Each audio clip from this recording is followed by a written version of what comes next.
So, the chapter is translated from My Hero Academia, Manga Chapter 303, and let me just say this. This may be the most setup chapters for the next chapter that I've read in My Hero Academia, because everything that happens in this chapter is going to directly affect what happens in Chapter 304. So, is this chapter really good? Well, you're going to have to watch this video to find out right after the intro. Hit it!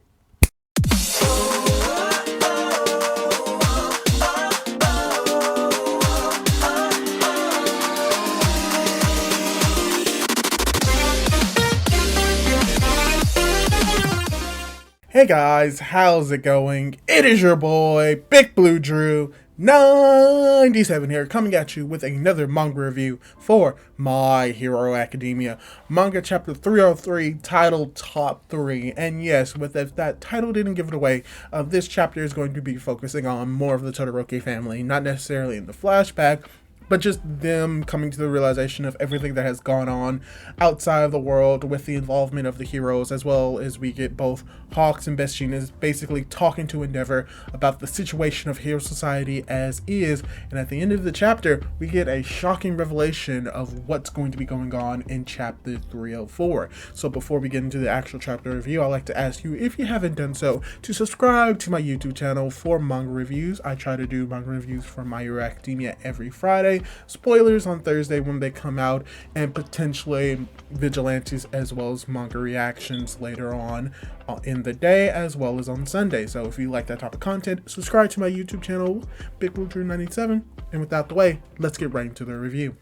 So, we start the chapter off with Best Jeanist and Hawks basically coming out and saying, hey guys, we want to help in your family disorder. Yeah, we want to put our nose in your business because frankly, what else are we supposed to do? So basically, Hawks and Jeanist basically come into the room, basically announcing that they want to help the Todoroki family basically stop Dabi, and we get this little fun comedic scene between Hawks, Best Jeanist, and Ray, because as they're coming in, they're announcing like, hey, we want to help you out with all of this. Ray just instinctively is like, oh, I'm so sorry for what my son has done, and Hawks is like, no, everything is fine, but because he can't really talk, he has to type on his phone. It's like, no, everything's all right, And what is even more surprising is that the Todoroki family are surprised to see them because they're wondering, like, why are you here? And, like, what do you mean by what you want to be involved with, like, all of this?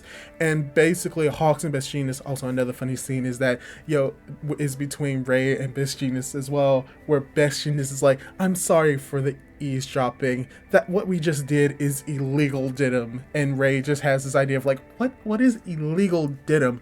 So the reasoning for all of this happening is that this is the start of both the Todoroki family with Best Jeanist and Hawks basically talking about the situation that's going on in the hero world, and how both Hawks and Best Jeanist want to get involved in stopping Dabi and like figuring out like how Dabi survived, as well as like how Toya became Dabi.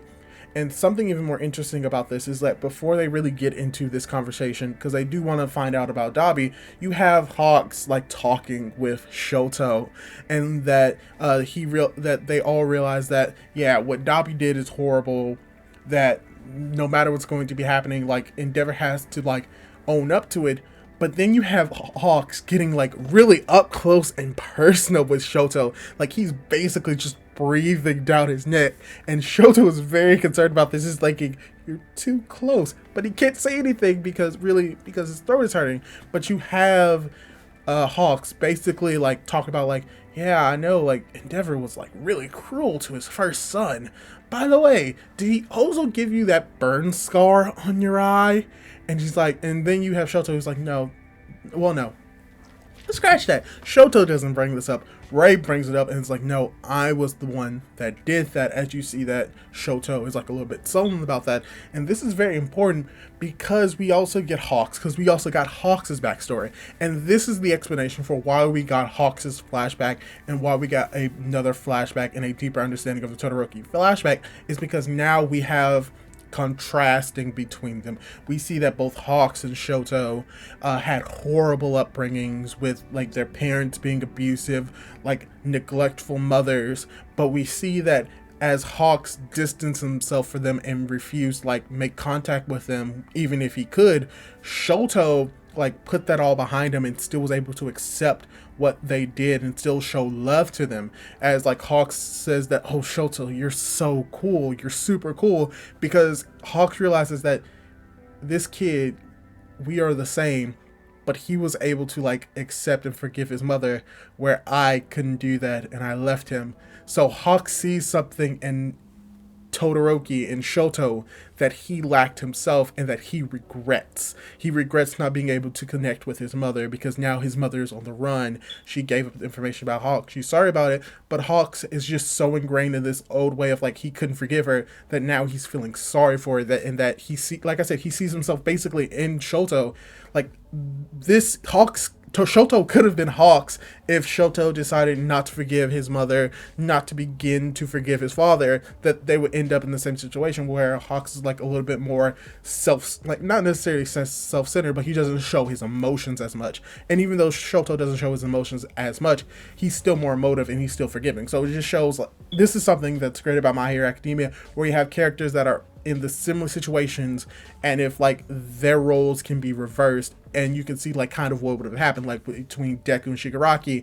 Like if their roles were reversed, they probably would have ended up on different sides, but they still would have came together. And it just shows the same like kind of idea between Shoto and Hawks. And then, so from there, where we get that connection between Shoto and Hawks, we actually get down to the nitty-gritty of what Hawks and Best Jeanist wants to talk about when it comes to Endeavor, and to basically confirm a few pieces of information over the past few chapters when it comes to the heroes. Now Endeavor is basically caught up on everything that happened within the past 2 days. He learns about the breakout of the villains from the 7 different prisons, including Tartarus. Endeavor also learns that the known members of the League of Villains, the Paranormal Liberation Front, like Spinner, Skeptic, Dobby, Toga, Shigaraki himself, that they don't know where they are, as well as the 132 members of the Liberation Front.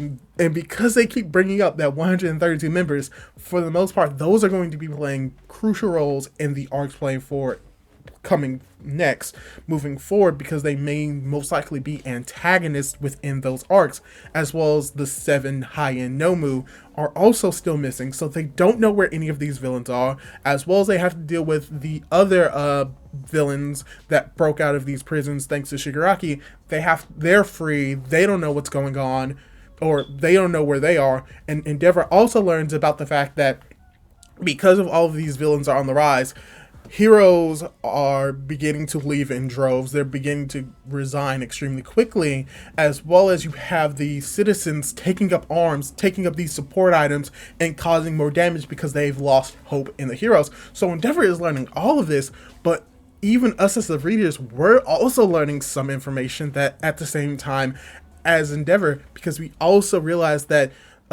they are trying to request help from other heroes from other countries to help with like fighting off these villains, but because the Hero Commission is down, with people either dead, like heavily injured, or unable to like do their duties, that process is becoming slow, as we get this panel of a few heroes that we've never seen before, but it's alluded to the fact that these are heroes from other countries. So most likely than not, most likely later than sooner, we are going to get heroes from all other countries coming in to try to fight off these villains. So we're going to get a better idea about how hero society or heroism like works in other countries. Most likely we're definitely going to get heroes from America.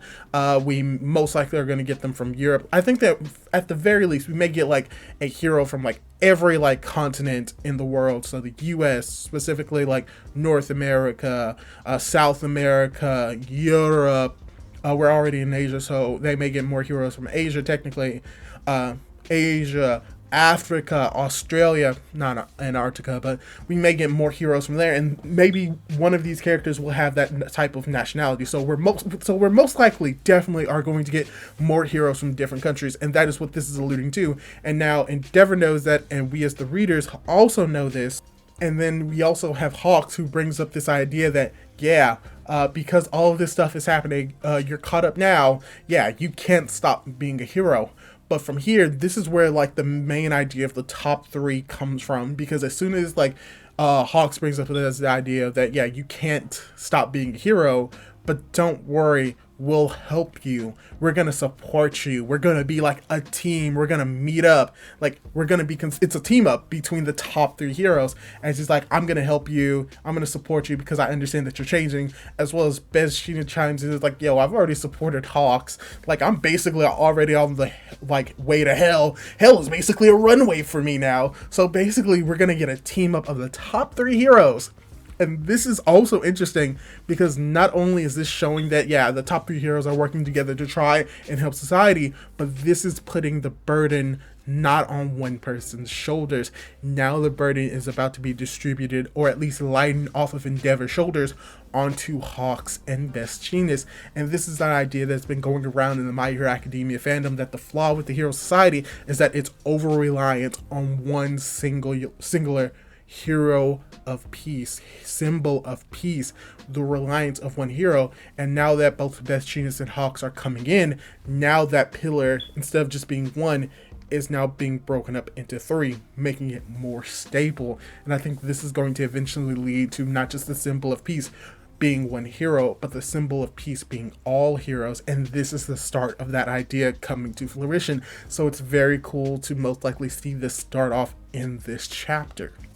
And then we get a slight emotional moment of Endeavor basically crying again. You know, what he's basically been doing over the past, I don't know, 3 chapters. While we actually have what is very interesting, Natsuo chiming in is like, yo, we'll help you stop Toya and I'll support you until Toya Ni is like stopped.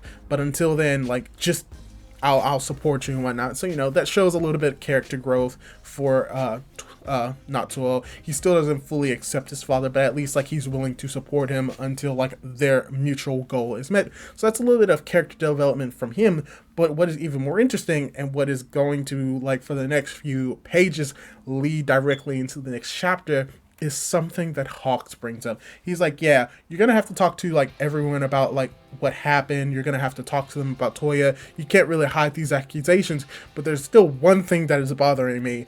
And he asked Endeavor, like, yeah, that one thing is, what is one for all?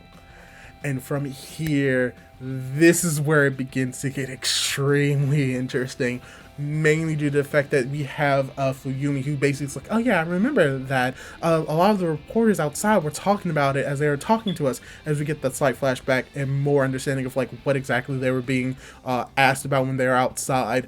They're asking about like, what about the fight with Shigaraki? What about this One for All? Is it related to All for One, the supervillain?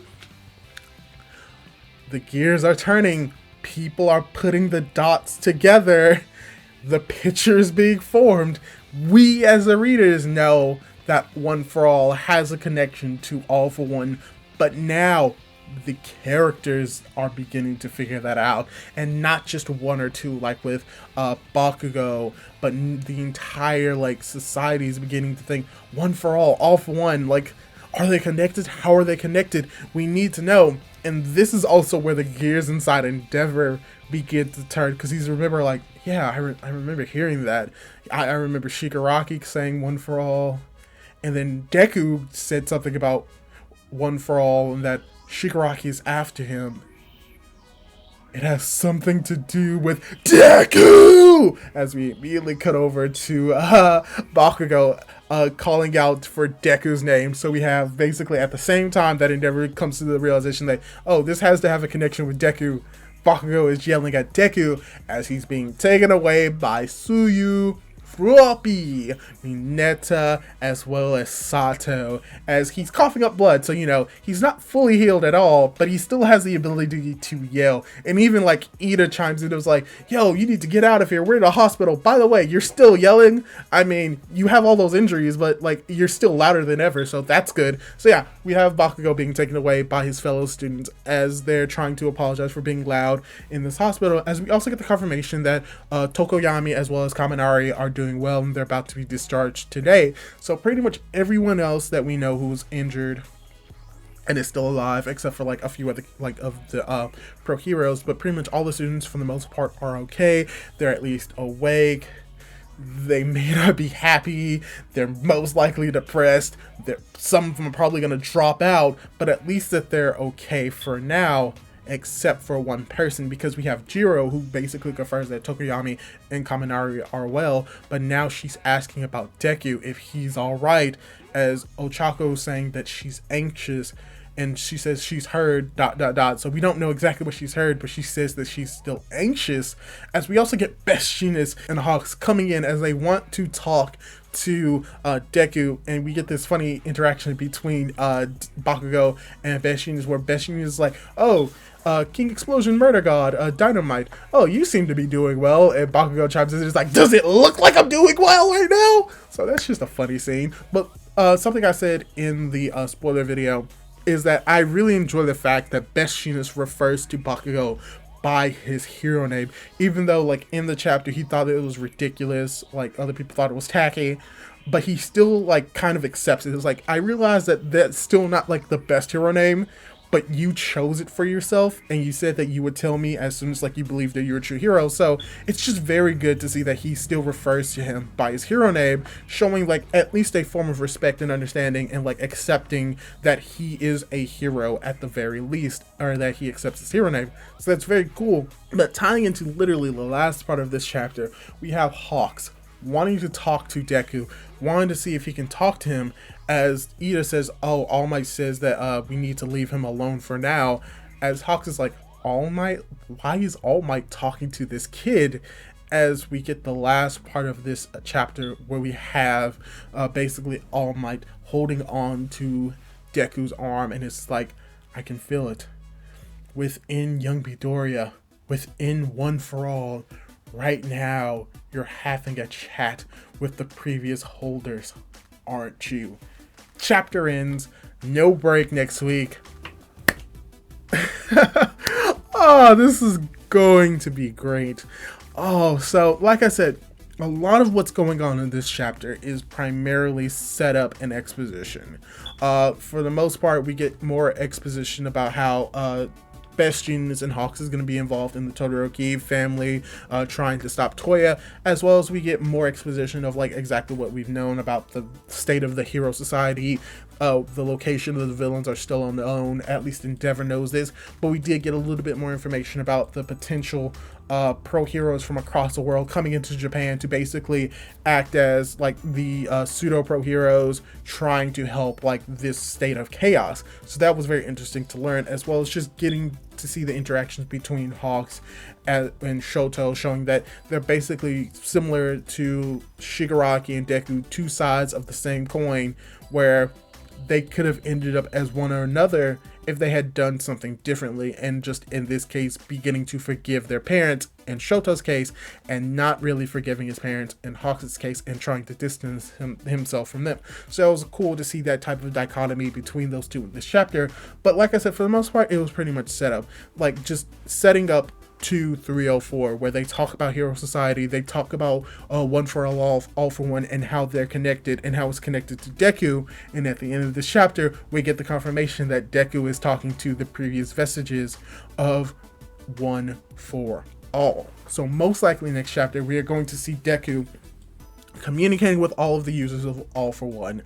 I think that it's going to be everyone except for All Might, but if this translation is to be accepted, then maybe he will be able to talk to All Might, because I've had this theory that the reason why that All Might it appears is that somewhat fire-ish image instead of just in plain black or fully formed is because he was quirkless, and even though he gained the quirk factor of All for One, and One for All, my fault, One for All, that because he didn't have like an initial quirk factor, his like consciousness wasn't passed down into the quirk, or at very least it wasn't fully passed down, because we eventually learned that the consciousness of the person's quirk lives within inside the quirk factor if it is passed on to another individual. So most likely we're definitely going to get like a conversation between all the users of one for all. We may even get conversations and confirmations of who the second and third user are, at least very what they look like. We may even get confirmation of the other 3 quirks that Deku will eventually learn, but I'm not sure if we will see All Might in there, and if we don't, then that kind of confirms my theory, and if we do, then my theory gets thrown out the window. I may bring that up in a different video, but I just want to bring it up here in this video, just in case it actually comes true and I'm right about it. So yeah, like I said, we're most likely going to be seeing more about One for All in the next chapter, Deku talking to them. And like I said, this is primarily a setup chapter. It's not a bad chapter. It's just really a whole lot of setup for another bigger chapter. So it's still good, but it could be better. Like, there was a lot of exposition. We could have just focused solely on like new information, but we had to still go over old information for the other individuals that were here, and there was still a lot of like cool emotional scenes. But overall, just a really average chapter. Not bad, but just not extremely amazing. So yeah, that's my review for this chapter for My Hero Academia. Hopefully you enjoyed it. What do you think is going to be going on next chapter? Do you actually think that we're going to see Deku talk to the Vestiges, or do you think that we're going to cut to the villains? Leave your thoughts in the comments down below. Leave a like on this video if you liked it, and if you didn't, that's okay. Dislike it if you want. Do all of that cool jazz. And with that out the way, I'll catch you in the next video. So, goodbye!